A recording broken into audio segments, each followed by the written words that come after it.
கிறிஸ்துவுக்குள் பிரியமான தேவஜனங்களே, எல்லாம் எப்படி இருக்கிறீங்க? நல்லா இருக்கிறீங்களா? நியூ ட்ரை நியூ வே இந்த நிகழ்ச்சியில உங்களை சந்திப்பதில் நான் மகிழ்ச்சி அடைகிறேன்.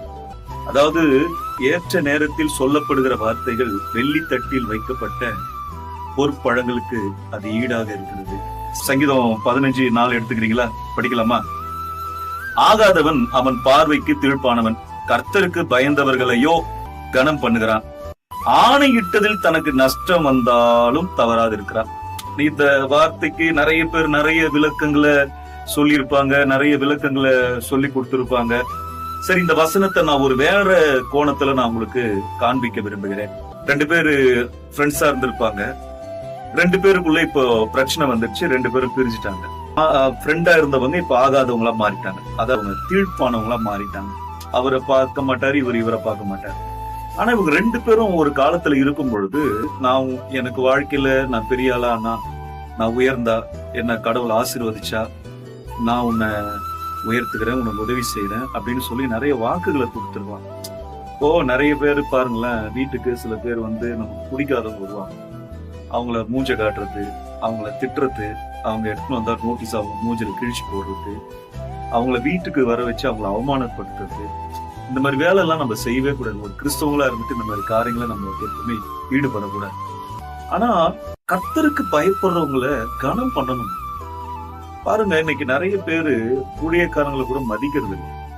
ஒரு ஊழியக்காரங்களை மதிக்கணும்னா அவங்களுக்கு ஆவிக்குரிய அறிவு இருக்கணும், ஆவிக்குரிய புத்தி இருக்கும். ஆனா இப்ப ஒரு ஊழியக்காரங்கிட்ட இப்போ நல்லா இருந்திருப்பாங்க, இப்போ வந்து ஊழியக்காரங்களுக்கு அவங்களுக்கு பிரச்சனை வந்துட்டு இருக்கோம், இப்ப அவங்கள விட்டு அவங்க பிரிஞ்சிட்டு இருப்பாங்க. ஆனா அவங்க ஒரு பொருத்தனை பண்ணிருப்பாங்க. காலப்போக்குல பாருங்களேன், இப்ப பகை வந்துருச்சு. அதனால நான் ஏன் அந்த பொறுத்தினை நிறைவேற்றணும், நான் ஏன் அவருக்கு உதவி செய்யணும், நான் ஏன் அது மாதிரி கொடுக்கணும், அப்படி ஒண்ணு சட்டம் ஒண்ணு கிடையாது. இல்லங்க, நீங்களும் அவரும் பேசினதை மேல இருந்து ஒருத்தர் நியாயாதிபதி பார்த்து இருந்திருப்பாரு. அப்போ அவர் சொல்றாரு, அப்பா உங்களுக்கு 2 பேருக்கு பிரச்சனை வந்துருச்சுப்பா, ஆனா சொல்லப்பட்ட வார்த்தைகள் அது அந்தரத்துல இருக்குது. நமக்கு எவ்வளவு நஷ்டம் வந்தாலும் அந்த சொன்ன வார்த்தையை நிறைவேற்றணும். அவங்கதான் பாக்கியவான், அவங்கதான் கர்த்தருக்கு பயப்படுறவங்க. நம்ம வாழ்க்கையில யாரையும் நீங்க அவமானப்படுத்த, அதுவும் கர்த்தருக்காக ஊழியம் செய்யறவங்கள, ஊழியக்காரங்களை, கர்த்தருக்கு பயப்படுறவங்கள, நல்லவர்களை நீங்க கஷ்டப்படுத்த கூடாது. அவங்களை கனப்படுத்தும். சொன்ன வார்த்தை வெள்ளித்தட்டில் வைக்கப்பட்ட பொற்பழங்களுக்கு ஈடாக.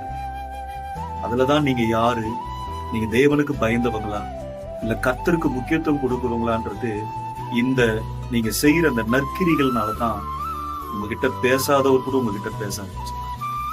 நீங்க தீமைய நன்மையினால் விழுங்க, தீமைக்கு தீமை இல்ல, தீமை நன்மையினால் விழுங்க. May God bless you.